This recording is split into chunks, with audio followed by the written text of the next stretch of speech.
Bagaimana metode-metode Ben Franklin ini bisa berhasil dalam bisnis? Mari kita ambil dua contoh.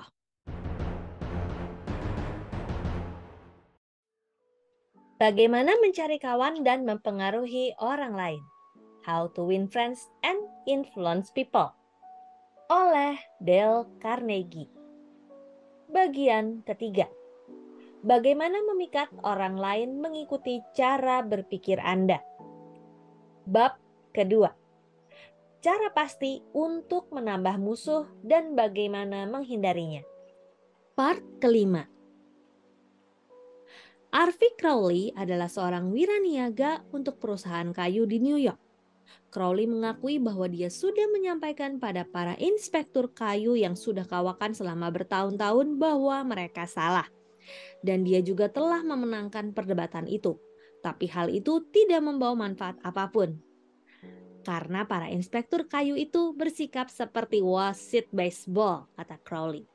Sekali mereka membuat keputusan, mereka tidak pernah mengubahnya. Crowley melihat bahwa perusahaannya mengalami kerugian ribuan dolar melalui argumen yang dimenangkannya.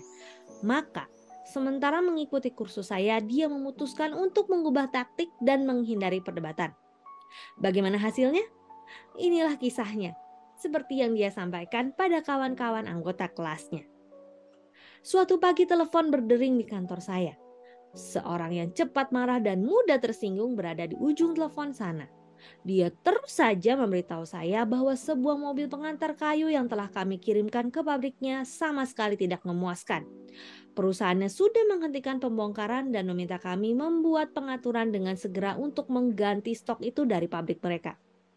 Setelah kira-kira seperempat dari muatan mobil itu dibongkar, inspektur kayu mereka melaporkan bahwa kayu balok tersebut ternyata 55% di bawah standar mutu.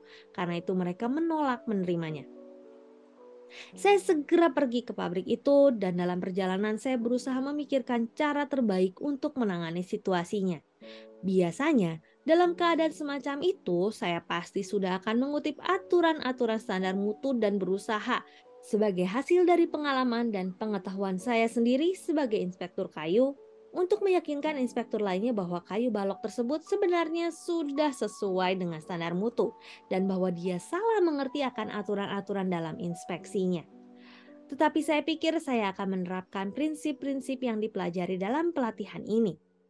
Begitu saya sampai di pabrik, saya bertemu dengan agen pembeliannya dan inspektur itu. Keduanya sudah siap berdebat dan bertempur. Kami kemudian berjalan keluar menuju mobil yang sedang dibongkar itu dan saya meminta mereka untuk meneruskan membongkarnya. Jadi saya bisa melihat bagaimana segala sesuatunya berlangsung.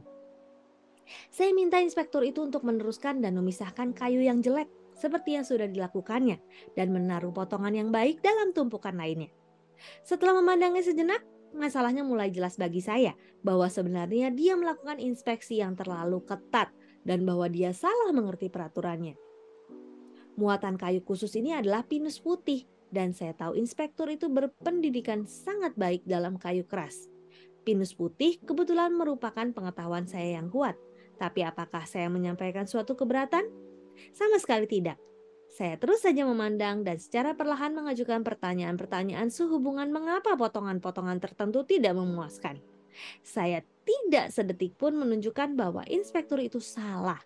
Saya menekankan bahwa satu-satunya alasan saya bertanya adalah agar kami bisa memberi perusahaannya persis seperti apa yang mereka minta untuk pengiriman-pengiriman selanjutnya.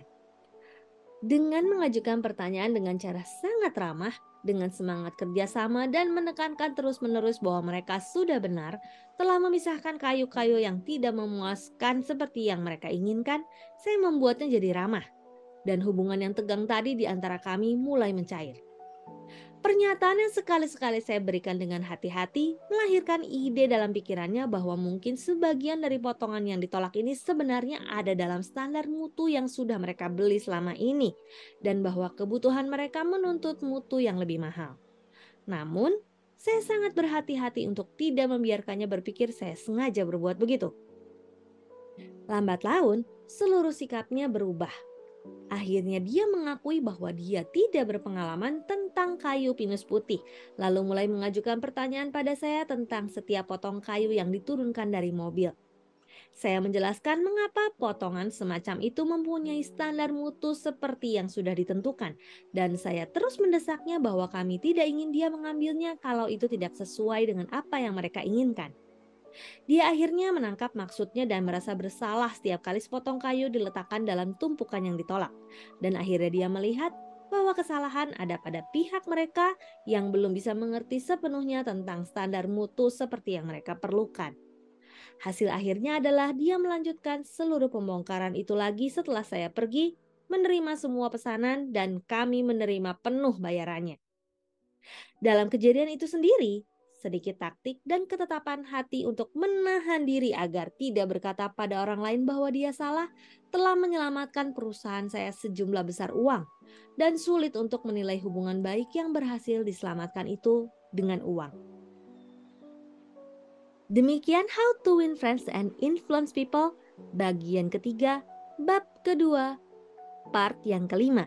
Saya Roswita Anggraini, sampai jumpa di part selanjutnya. Terima kasih.